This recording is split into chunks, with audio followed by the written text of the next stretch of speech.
حج کے ارکان 5 دنوں پر مشتمل ہے، اس کو ذہن نشی کر لے۔ یا الہی حج کروں تیری رضا کے واسطے، یا الہی حج کروں تیری رضا کے واسطے، کر قبول اس کو محمد مصطفیٰ کے واسطے صلی اللہ علیہ وسلم۔ کروں خوب احرام میں لبیک کی تکرار، دے حج کا شرف ہر برس اے رب غفار، دے حج کا شرف ہر برس اے رب غفار۔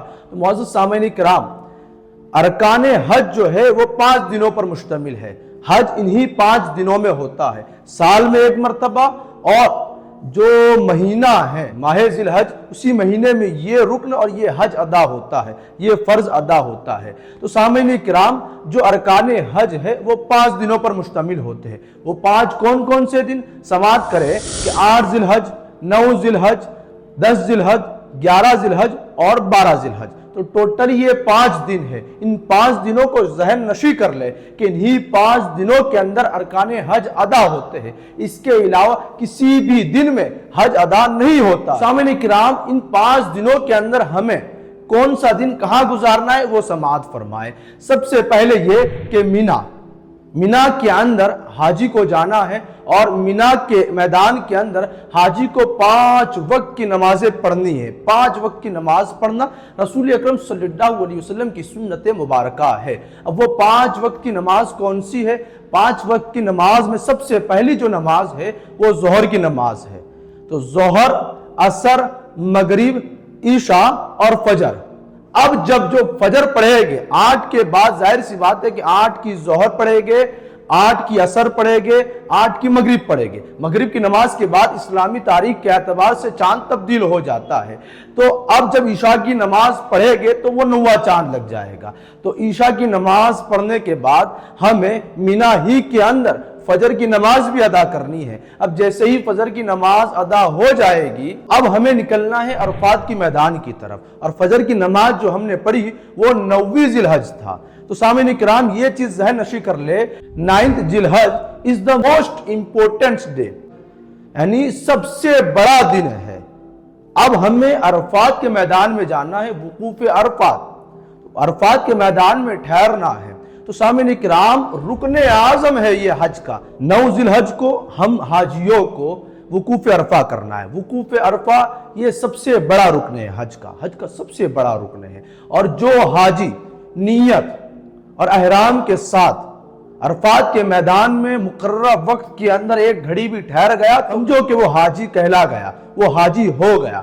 تو سامعین کرام، اب 9واں جو دن ہے وہ دن ہمیں گزارنا ہے عرفات کے میدان میں۔ وقوف عرفہ is the most important day۔ اب سامعین کرام، ہم نے مینا کے اندر فجر کی نماز پڑھی 9ویں کی۔ اب 9ویں کے بعد ہم عرفات کی طرف نکل جاتے ہیں۔ اب 9ویں کے بعد ہم عرفات کے میدان میں جو شخص جتنے جلدی پہنچے، جیسا اس کو سواری میسر ہو یا پیدل جو بھی ممکن ہو۔ سامعین کرام، عرفات کے میدان کے اندر وقوف عرفات کا جو وقت ہے وہ وقت تب سے شروع ہوتا ہے جب سے ظہر کا وقت شروع ہوتا ہے۔ یعنی یہ کہ 9ویں ذی الحج کو جیسے ہی ظہر کا وقت شروع ہوگا، وقوف عرفات کا وقت شروع ہو جائے گا۔ اب وقوف عرفات کا وقت شروع ہو جائے گا تو حاجی چاہے وہ ظہر کی نماز سے پہلے آ جائے یا ظہر کی نماز کے بعد آ جائے، جیسا ممکن ہو، لیکن جیسے ہی وہ عرفات کے میدان میں ظہر کے وقت سے پہلے آ گیا، عرفات کے میدان میں جیسے ہی ظہر کا وقت شروع ہوگا تو جتنے حاجی نیت اور احرام کے ساتھ عرفات کے میدان میں ہوگے وہ تمام کے تمام حاجی ہو جائے گے۔ ظہر کا وقت شروع ہونے ہی سے نیت اور احرام کے ساتھ جتنے حاجی وہاں موجود ہوگے تمام کے تمام حاجی ہو جائے گے، حاجی کہلائے گے۔ دوسری ایک خاص چیز کہ غروب آفتاب سے پہلے عرفات کے میدان سے باہر نہیں جانا ہے۔ اب جو شخص غروب آفتاب یعنی یہ کہ مغرب کی نماز کا وقت شروع ہو جائے، مغرب کی نماز کا وقت ہو جائے، اس سے پہلے نہیں نکلنا ہے۔ اب اگر کوئی شخص غروب آفتاب سے پہلے نکلتا ہے تو اس پر دم لازم آئے گا۔ اب غروب آفتاب کا وقت ہو گیا، عرفات کے میدان میں 9ویں ذی الحج کا دن ہے برابر۔ اب جیسے ہی غروب آفتاب ہو گیا، مغرب کی نماز کا وقت شروع ہو گیا، تو حاجی کو مغرب کی نماز عرفات کے میدان میں نہیں پڑھنی ہے۔ جیسے ہی غروب آفتاب ہوا، مغرب کا نماز کا وقت شروع ہو گیا تو حاجی کو عرفات کا میدان چھوڑنا ہے اور حاجی کو جانا ہے اب مزدلفہ۔ اب جیسے ہی حاجی مزدلفہ جائے گا، اب جتنا جلدی پہنچے، اگر حاجی مغرب کے ٹائم ہی کے اندر وہ عرفات کے میدان کو چھوڑ کر وہ مزدلفہ میں پہنچتا ہے مغرب ہی کے وقت میں، تو وہاں بھی اس سے حکم ہے کہ وہ مغرب کی نماز ادا نہ کرے۔ یہ بھی دیکھے اللہ تبارک و تعالیٰ کا سب سے بڑا حکم ہے۔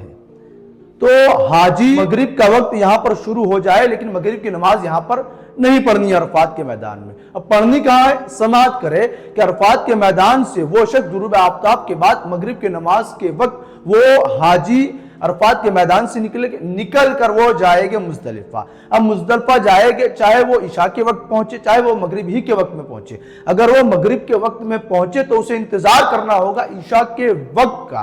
اب جیسے ہی عشاء کا وقت داخل ہو جائے گا تو حاجی کو یہ عمل کرنا ہے کہ سب سے پہلے عشاء کے وقت میں مغرب کی فرض نماز ادا کرنی ہے، اس کے بعد عشاء کی فرض نماز ادا کرنی ہے، اس کے بعد مغرب کی سنت و نوافل ادا کرنی ہے، اور اس کے بعد عشاء کے نماز کی سنت و وتر و نوافل ادا کرنی ہے۔ یہ ترتیب کرنی ہے اور یہ پڑھنی کہاں ہے؟ مزدلفہ میں۔ مزدلفہ کے اندر ان دونوں نمازوں کو اکٹھا کر کر پڑھنی ہے۔ اب سامعین کرام، مغرب کی نماز کے بعد ظاہر سی بات ہے تاریخ تبدیل ہوتی ہے، تو اب جو دن گزر کر جو رات ہے یہ 10ویں ذی الحج کی رات ہے، 10ویں ذی الحج کی رات ہے۔ اب یہ رات حاجیوں کو گزارنی ہے مزدلفہ کے میدان میں، مزدلفہ کے میدان میں گزارنی، اور وقوف مزدلفہ کا جو وقت ہے وہ جب سے فجر کا وقت شروع ہوتا ہے تب وقوف مزدلفہ کا وقت شروع ہوتا ہے، یعنی وہ وقت ہے، اس وقت کے اندر حاجیوں کو وہاں رہنا ضروری ہے۔ تو سامعین کرام، رات گزارے گے، عبادت و ریاضت کرے گے، اللہ کے حضور اپنی عبادت ریاضت اپنی تمام دعاؤں کو مانگے گے اور اپنی رضا کو اللہ کی رضا پر معلق کر دیں گے۔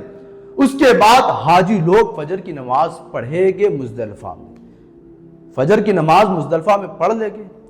اب جو فجر کی نماز کے بعد کا جو پورا دن ہے اسے کہتے ہیں 10ویں ذی الحجہ۔ مغرب کی نماز سے لے کر دوسرے دن کے غروب آفتاب تک کا جو دن ہے وہ 10ویں ذی الحجہ ہے، برابر۔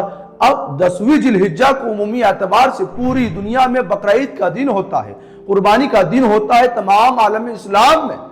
مسلمانان اسلام نیا لباس پہن کر، عمدہ لباس پہن کر، اپنے جانور کو نہلا دھلا کر، ہار پہنا کر قربانی کے منتظر ہوتے ہیں، قربانی کے لیے تیار ہوتے ہیں۔ لیکن وہاں حاجی انہی دو چادروں کے اندر جس کا اللہ تبارک و تعالیٰ کو حکم دیا، انہی دو چادروں میں رہ کر حاجی اپنی شب بیداری کے ساتھ حاضر ہوتا ہے۔ اب 10ویں ذی الحجہ کو حاجیوں کو 3 کام ترتیب سے کرنا ہے امام اعظم ابو حنیفہ کے نزدیک۔ اب 3 کام کون سے ہیں؟ سب سے پہلے یہ ہے کہ حاجی جمرۃ الاخری کو 7 کنکریاں مارے۔ جمرۃ الاخری وہ بڑا جمرہ ہے، بڑا شیطان ہے، برابر۔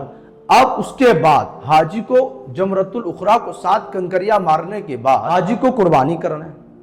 اب قربانی ہو جائے گی، اس کے بعد حاجی اپنا حلق کرائے گا۔ اب حلق کرائے گا، جیسے ہی حلق ہو جائے گا تو حاجی پر سے جو احرام تھا وہ احرام اتر جائے گا۔ اب حاجی احرام کی پابندیوں سے فارغ ہو جائے گا، احرام کی پابندیاں اس پر سے ختم ہو جائے گی۔ حاجی پر سے احرام اتر جائے گا، مطلب یہ کہ احرام کی پابندیاں اس پر سے اتر جائے گی۔ لیکن ہاں ایک اور پابندی ہے، وہ مرد و عورت کے ملاپ کی۔ تو وہ کب ہوگی؟ وہ طواف الزیارہ کے بعد ہوگی۔ جیسے ہی طواف الزیارہ ہو جائے گا اس کے بعد حاجی مرد و عورت اپنے میاں بیوی کے معاملات کر سکتے ہیں۔ اب سامعین کرام، بہت سارے حاجیوں کو یہ شک ہوتا ہے کہ 5 دن احرام باندھنا نہیں، وہاں پہ صرف 2.25 دن یا 2.5 دن یا 3.25 دن کا احرام ہوتا ہے۔ اب ایسے تو آپ عمومی اعتبار سے عمرہ کرتے ہیں تو ظاہر سی بات ہے کسی اور ملک سے کرو گے تو سفر کرنا ہوتا ہے، سفر طے کر کے سارے معاملات ہوتے ہیں، 1.5 دن یا 1 دن کا تو آپ ایزیلی احرام باندھتے ہو، تو وہاں آپ کو صرف 2.25 دن یا 2.5 دن کا احرام باندھنا ہے۔ اب آپ نے 8 ذی الحج کو تو احرام باندھا تھا، اب 10ویں ذی الحج کو آپ پر سے احرام کھل جائے گا، ظاہر سی بات ہے 8 کو آپ نے احرام باندھا، 9 10 کو تو آپ پر سے احرام اتر جائے گا، احرام کی پابندیاں بھی اتر جائے گی۔ اب جو عمل کرنا ہے ہمیں،